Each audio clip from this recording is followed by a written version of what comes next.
In the early 70s, John Gorton, the Australian Prime Minister, started the Australian Council for the Arts. During this time, there were many serious dramas released that were critically and internationally successful.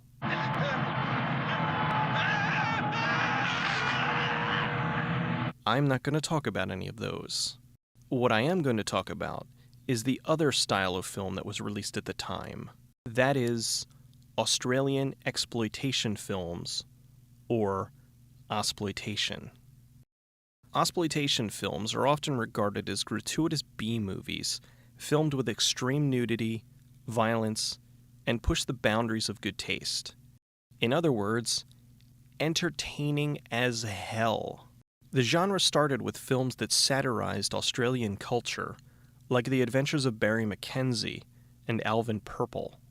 They moved on to everything from psychological horror like Patrick, action like Mad Max, and thriller like Long Weekend.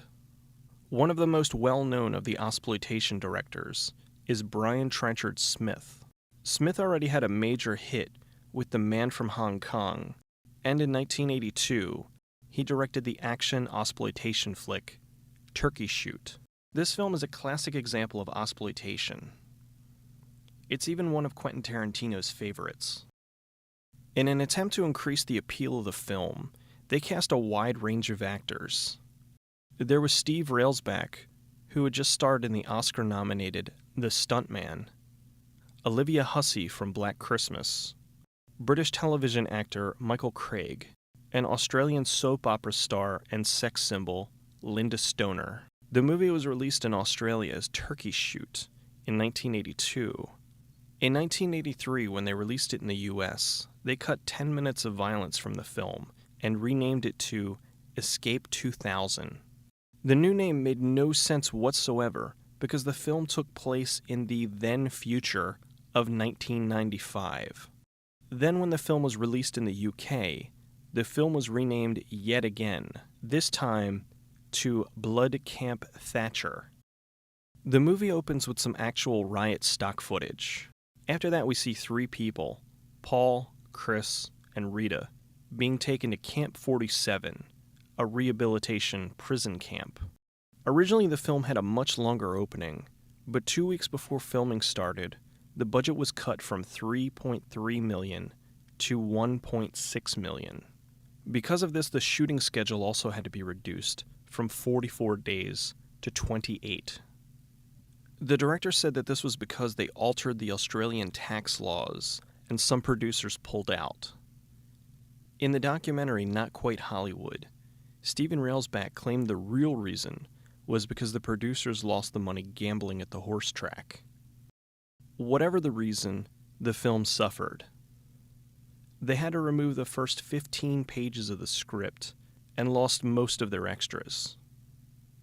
There was also a helicopter scene that had to be removed because it was too expensive. With the opening removed, they had to quickly explain why these three were being taken to the prison camp. This is shown very quickly with a flashback sequence. Chris was accused of helping a rebel, Linda was an alleged prostitute, and Paul was an escaped rebel. The director Brian Trenchard Smith is the officer who hits Paul.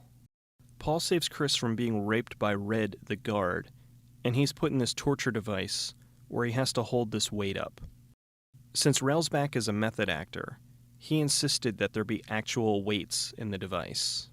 The director obliged, but the scene took longer to shoot because the weight was too heavy and he couldn't get his lines out.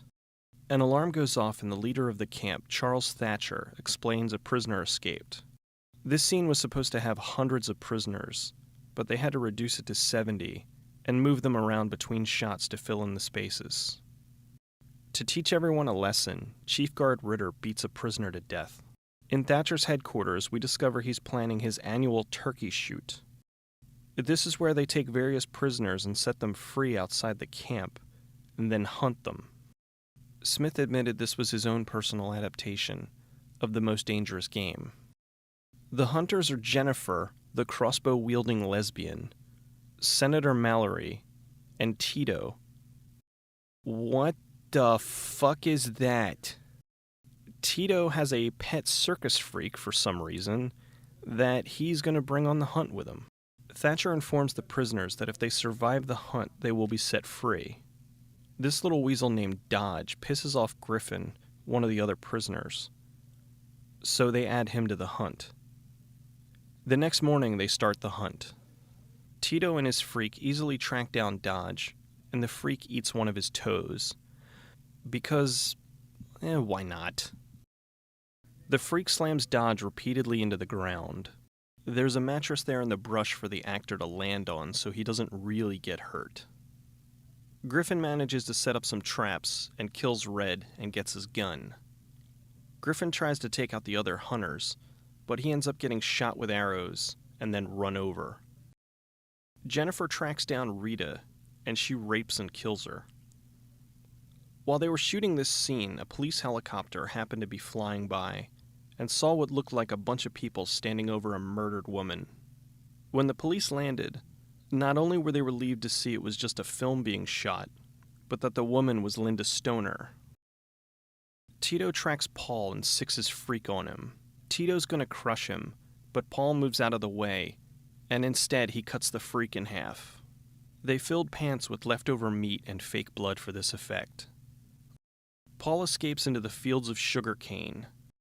Mallory finds Chris, but Paul saves her and shoots him right in the store. The owner of the farm burns his sugar cane every season, so the film crew took advantage of this and filmed the chase sequences within the burning fields.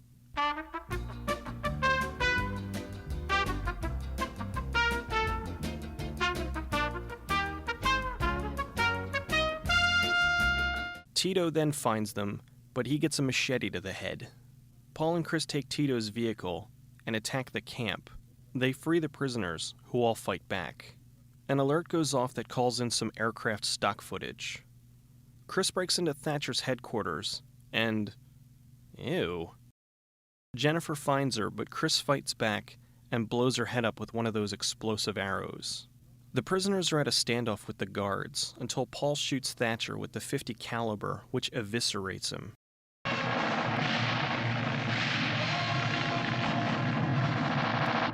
This was one of the most notorious scenes that was cut from the US version. The prisoners escape as the airstrike flies in and destroys the camp. The film has some great explosions, so it was no surprise to find out John Steers did the special effects. Steers won an Oscar for his work on Thunderball in '65, and another in 1977 for Star Wars. The music was by Brian May, who's regarded as one of the best composers in the history of Australian cinema. Olivia Hussey was apparently very timid during the shoot. She was terrified at filming the jungle sequences. Her nerves almost had a tragic result. In the scene where she's supposed to cut off Ritter's hand, the director yelled, "Cut," and she brought the machete down. They were able to stop her, but had they not, she would have really cut off the actor's hands. In the interviews that I've seen, it appears as if Linda Stoner was a complete pain in the ass to work with. There was a scene early on where they were gutting fish, and she refused to do it, so the prop department had to make a fake fish.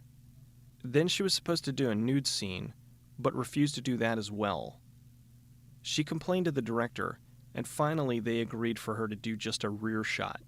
Later in an interview, she said she should have stuck with her guns and not done the scene. She then did nothing but badmouth the film for the duration of the interview.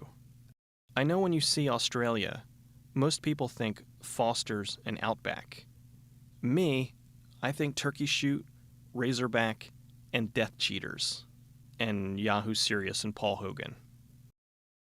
Like I'm the only one who likes Young Einstein and Crocodile Dundee. Oh, Brian Trenchard Smith also did Leprechaun in Space. Yes, that episode is coming.